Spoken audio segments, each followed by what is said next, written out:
Hello po mga kababayan, si Dante Maravillas, Bicolano, vlogger, broadcast journalist from Alpay. I-update ko lang po kayo mga kababayan ng mga ginagawa ngayon ng ating Pangulong Bongbong Marcos. Tuloy-tuloy siya sa distribution ng mga ayuda at inspeksyon ng mga nasalanta ng malawakang pagbaha.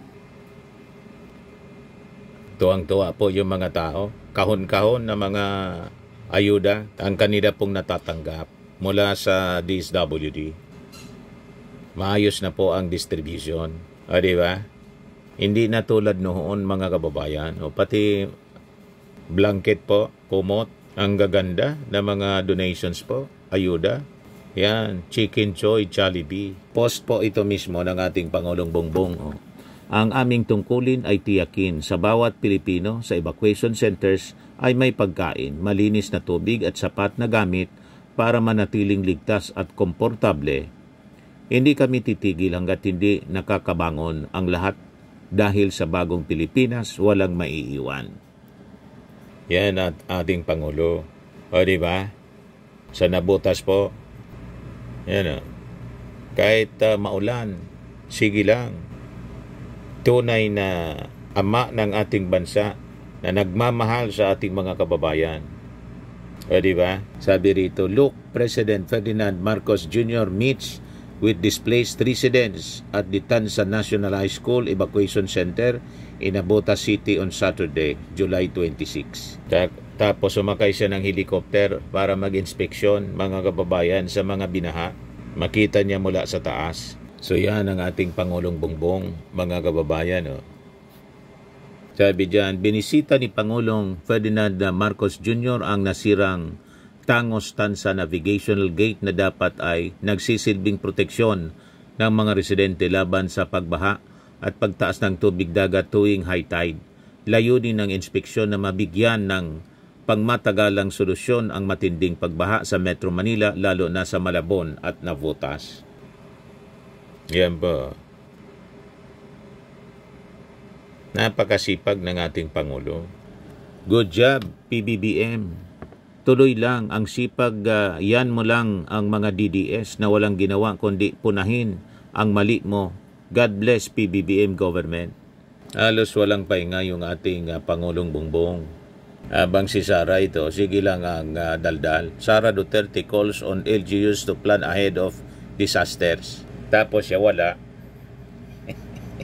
Ang pinag-usapan niya, yung plano niya sa 2028 presidential election. Yan, si Sara Duterte, mga kababayan, ang nasa isip na niya yung presidential election sa 2028, napakatagal pa. Tapos susunod pa, presidente anak ako. Tapos...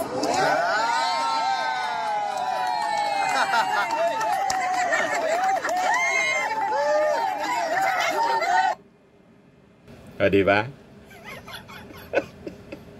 Gusto magpresidente, ayaw magtrabaho bilang vice-presidente. Ayan, nakaset na yung kanyang isip, mga kababayan, sa pagtakbo sa 2028 presidential election. Tapos susunod pa, presidente anak ako. Tapos...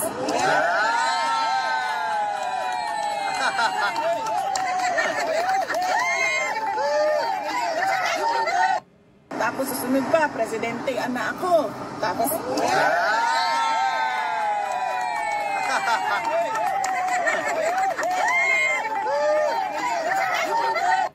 Excited talaga po na maging Pangulo. Tuwang-tuwa naman yung mga supporters.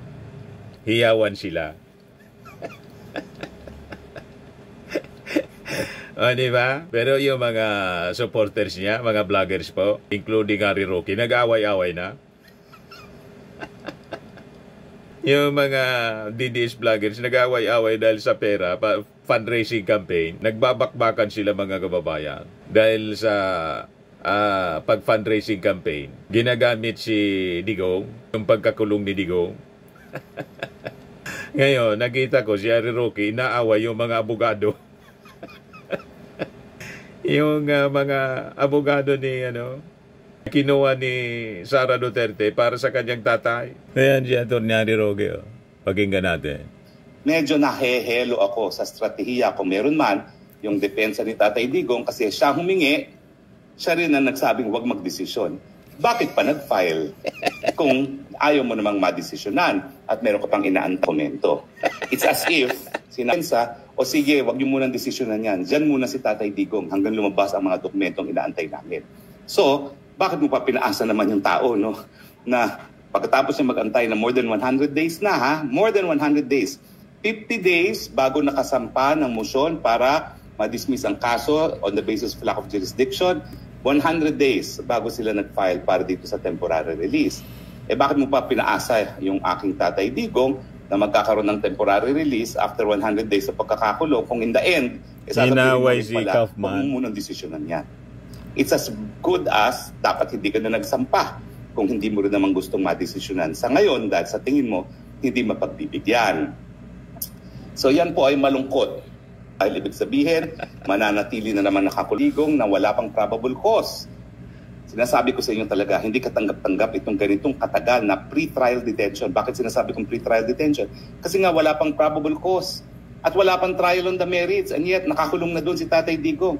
At hindi gaya ng ibang mga preso na pwedeng bisitahin ng mga kaibigan, abay ang dalaw ni Tatay Digong ay tanging pamilya lamang.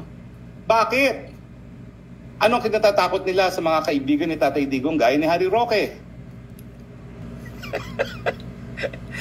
Siya kasi hindi pinapaintulutan na makapasok doon sa detention facility ni Digong. Ang authorized lang mga kababayan, yung immediate family. Hindi pwede, kahit si Amy Marcos nga nag-attempt mga kababayan, hindi man pinapasok. Lalo na si Roque, si Atty. Harry Roque, na palaboy na doon sa palaboy po sa Europe, sa The Hague. Nakikita Tay Digong ka kasi na hindi ka man kaano-ano ni. Walang tiwala sa'yo. Si Sara Duterte, nag-volunteer ka na, di ba? From the very beginning. After na makulong si Digong, nag-volunteer ka. Pero tinurn down ni Sara Duterte. O ngayon, inaaway mo na yung mismong abogado na kinuha ni Sara Duterte. Si Kaufman, inaaway na ni Atty. Harry Roque. Ayan po. Ituloy natin yung litanya ni Atty. Harry Roque. O, di ba? Samantalang sa Muntinlupa, hindi naman family lang ang pwedeng bumisita. Meron pang pastor, meron mga pare, may mga kaibigan. Walang hadlang para siya bisitahin ng ibang tao dahil wala pa naman napapatunay ang pagkakasala ang Tatay Digong. Wala pa nga probable cause. Tapos, pagbabawalan yung bumisita ang hindi pamilya.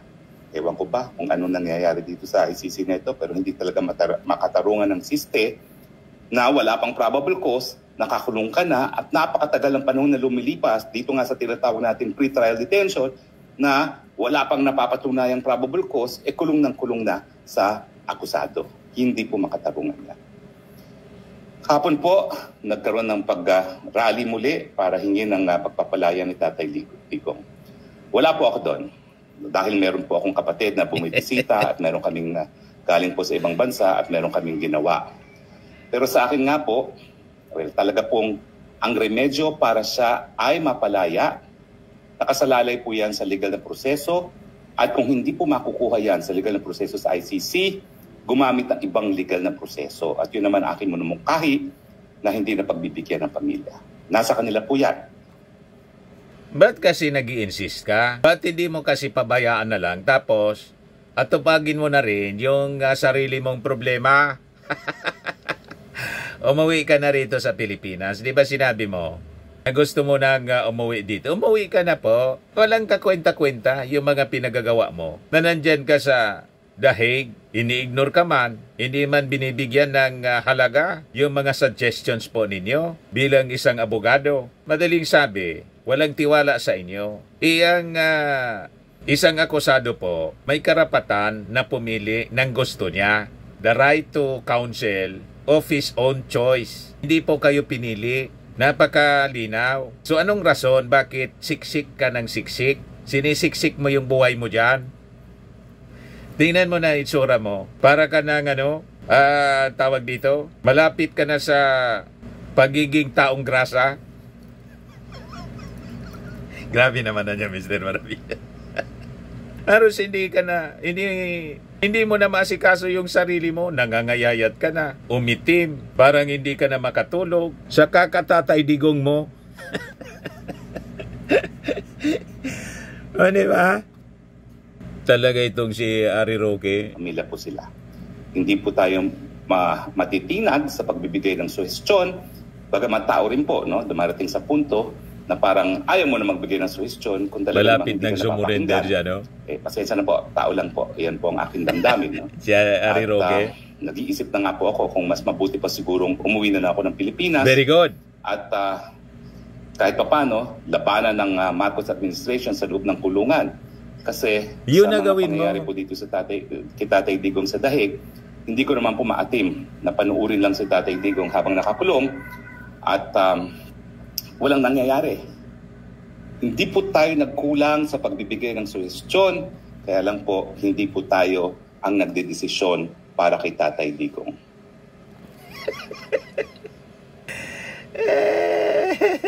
Ngayon, ang susunod mga kababayan, talagang si Bato de la Rosa. Ano, balita dito. Bato behind bar soon. Marcos may raise ICC comeback in Fort Sona. Iyakan sigurado ito. Sabi dito sa balita ng Politico News, with the possible rejoining of the country in the Rome Statute of the ICC, we can expect significant developments in connection with the detention of former President Duterte for crimes against humanity. Sabi po ni Lito Banayo, isang political analyst. Sabi ni Banayo, if the Philippines does join the ICC, it would not be surprising if Senator Ronald Bato de la Rosa also faces arrest. De la Rosa, who served as Duterte's first Philippine National Police Chief, oversaw the controversial operations such as Oplan Tokhang in Double Barrel, which have been linked to the thousands of extrajudicial killings. We can expect Senator Ronald Bato de la Rosa to be arrested in connection with his role in Duterte's war on drugs. Marcos will deliver his SONA on July 28 before a joint session of Congress at the Batasang Pambansa. Sa Monday na po. Kaya siguro ayaw ayaw umattend ni Bato de la Rosa. Ayaw ko anyang makipagplastikan, baka nakatunog na. Baka paglabas niya, nakaabang na si General Torre, mayawag ng warrant of arrest, mga kababayan, mula sa ICC at pinadala sa Interpol. Baka ganun mga kababayan. At sabi ko nga sa inyo, itong naging desisyon ng Supreme Court na tuwang-tuwa yung mga DDS sa si Sara Duterte kasi dineclare unconstitutional yung impeachment case laban sa kanya. Kalma lang po tayo. Hindi natin alam, baka may malagang mga pangyayari in the future. Di ba? Kaya kalma lang po.